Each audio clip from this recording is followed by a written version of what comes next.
ces progrès, l'élimination devint envisageable. Et nous devons concentrer nos efforts pour transformer ce rêve en réalité. Ensemble, nous pouvons entrer dans l'histoire comme la génération qui a vaincu le paludisme au Sénégal.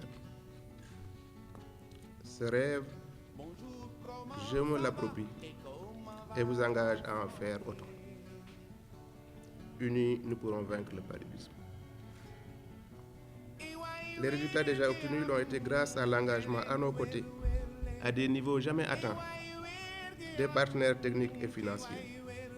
La communauté scientifique a aussi pleinement joué son rôle en développant de nouvelles approches qui ont permis d'orienter nos interventions.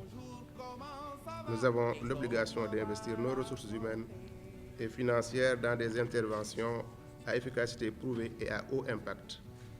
Une mission que le Programme national de lutte contre le paludisme remplit pleinement. Mesdames, Messieurs, cette activité qui nous réunit aujourd'hui revêt une importance capitale à plus d'un titre, parce qu'elle constitue une étape essentielle dans la construction d'un consensus fort sur les priorités de la lutte contre le paludisme pour les 5 prochaines années. L'aide-mémoire, qui comprend les recommandations et les nouvelles orientations stratégiques pour le prochain plan stratégique 2016-2020, est un outil de plaidoyer et d'engagement pour lequel je voudrais, chers partenaires, vous engager à le valider et le signer. En effet, je reste convaincu qu'avec ces stratégies claires et bien réfléchies, un engagement politique sans faille, des acteurs de terrain bien formés et déterminés, et l'appui constant des partenaires à tous les niveaux, nul doute que les défis de la lutte contre le paludisme au Sénégal pourront être relevés à court terme. Cette conviction nous motive à maintenir, voire doubler, les efforts surtout financiers pour maintenir le cap. Car nos succès, bien que réels, restent encore fragiles. Mesdames, Messieurs,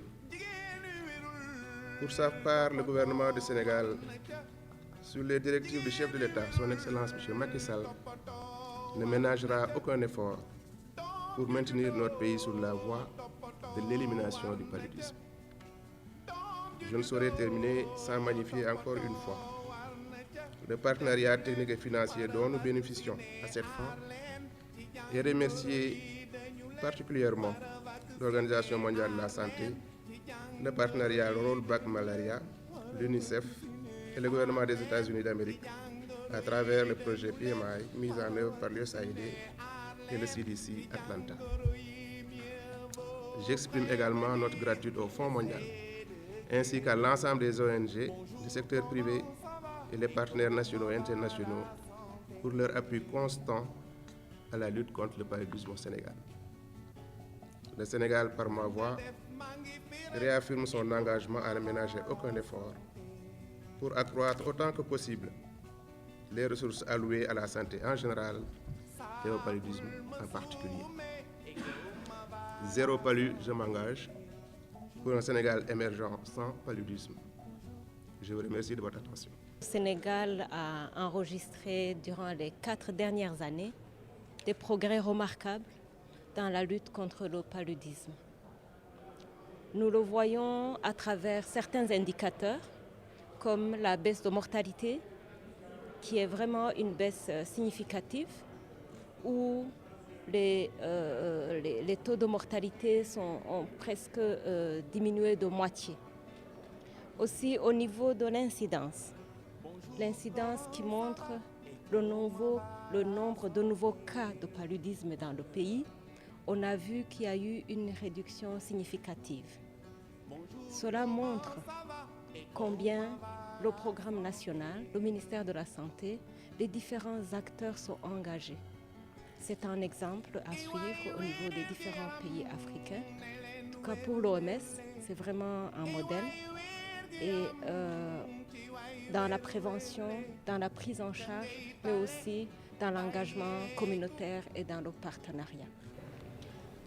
Il reste encore beaucoup de défis que nous espérons qui seront pris en compte et qui seront gérés dans le futur plan stratégique 2016 et 2020.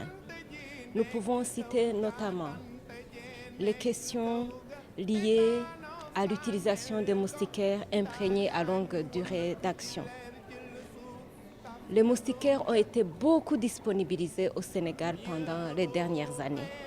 Mais il y a encore du travail communautaire pour que les femmes et les enfants dorment effectivement sous moustiquaires.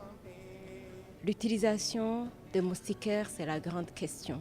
C'est une question de sensibilisation, c'est une question de changement de comportement, de changement de mentalité, mais c'est surtout une question d'engagement personnel, individuel et collectif. C'est des nouveaux produits utiles que le secteur de la santé amène dans la population. Mais la population n'a pas vu ça depuis longtemps. C'est donc un travail de communication, c'est un travail de sensibilisation et il faut interpeller davantage les collectivités locales, les organisations communautaires pour que cette sensibilisation puisse arriver le plus loin possible. Un autre défi qu'il faut citer, c'est l'implication du secteur privé. Il y a beaucoup d'organisations, beaucoup de structures privées. De quelle manière ils s'impliquent réellement dans la prévention et la prise en charge des cas? Quand ils sont impliqués, est-ce qu'ils transmettent les données? Est-ce que leurs données sont capitalisées au niveau du programme national? Donc il y a un travail d'implication du secteur privé, il y a la volonté des structures privées à s'engager davantage parce que là, le Sénégal s'avance vers l'élimination du paludisme. Et quand on parle d'élimination, il y a beaucoup de choses à changer. On ne va pas continuer de façon passive à recevoir juste les cas et à les traiter. Il y a beaucoup d'interactions entre le secteur privé, le communautaire et le programme national au niveau du ministère de la Santé. Il consacre le partage des résultats de l'évaluation de notre plan stratégique 2011-2015 et les perspectives pour l'avenir. Et donc ce document qui a été élaboré et mis dans l'aide-mémoire vient d'être signé par les partenaires qui montrent leur engagement à accompagner le ministère de la Santé et de l'Action sociale dans son objectif d'élimination du paludisme. Et donc, comme elle l'a rappelé, c'est une œuvre humaine. Nous avons évalué notre programme et nous avons vu qu'en dehors des résultats probants qui ont été identifiés, qu'il persiste encore des défis. C'est ces défis qu'il nous faudrait surmonter pour mettre en œuvre des stratégies qui nous permettraient d'atteindre cet objectif d'élimination. Et elle est revenue sur certains défis que nous partageons puisque ça a été consigné dans ce document. C'est le défi du financement. Il reste clair qu'aujourd'hui, si nous voulons mettre en œuvre ces activités, il nous faut mobiliser des ressources financières, en premier des ressources locales, domestiques. Et donc cette crise au niveau mondial nous oblige à de plus en plus mobiliser des ressources domestiques pour bien mettre en œuvre nos interventions. Les défis du système de santé, parce qu'il ne saurait y avoir de programme fort sans un système de santé renforcé. Et c'est pourquoi, comme elle l'a dit, l'Organisation mondiale de la santé et les autres partenaires, notamment le Fonds mondial, l'USAID, appuient le pays à renforcer ce système de santé qui permet d'avoir des ressources humaines de qualité, des procédures de qualité qui permettent à un programme d'être fort pour répondre aux préoccupations des populations. Donc cette symbolique qui a été faite aujourd'hui par cette signature est importante parce que c'est un document de plaidoyer qui nous permettra résolument, quand nous élaborerons notre plan stratégique 2016-2020, de pouvoir mobiliser les partenaires autour de cette question et de mobiliser des financements. La question d'approvisionnement.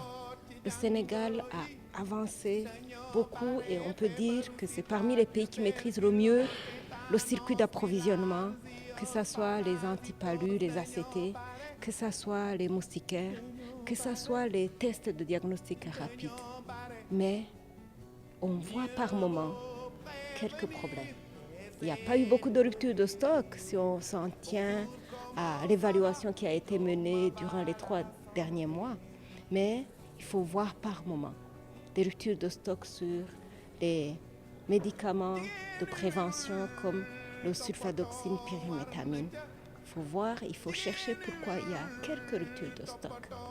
Ce n'est pas un problème énorme, mais c'est un défi global du système de santé, que ce soit le Sénégal ou les autres pays. Le système d'approvisionnement, c'est toujours un problème et il faut maintenir la pression, il faut maintenir les acquis, il faut toujours améliorer au renforcement du système de santé en général. Parce que le paludisme et la lutte contre le paludisme s'inscrit dans le système de santé et il y a pas mal de problèmes, il y a pas mal de faiblesses du système de santé.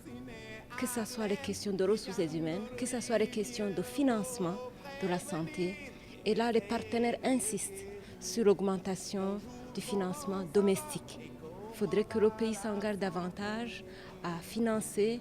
Il faudrait aussi que les collectivités locales s'engagent à soutenir la lutte antipaludique.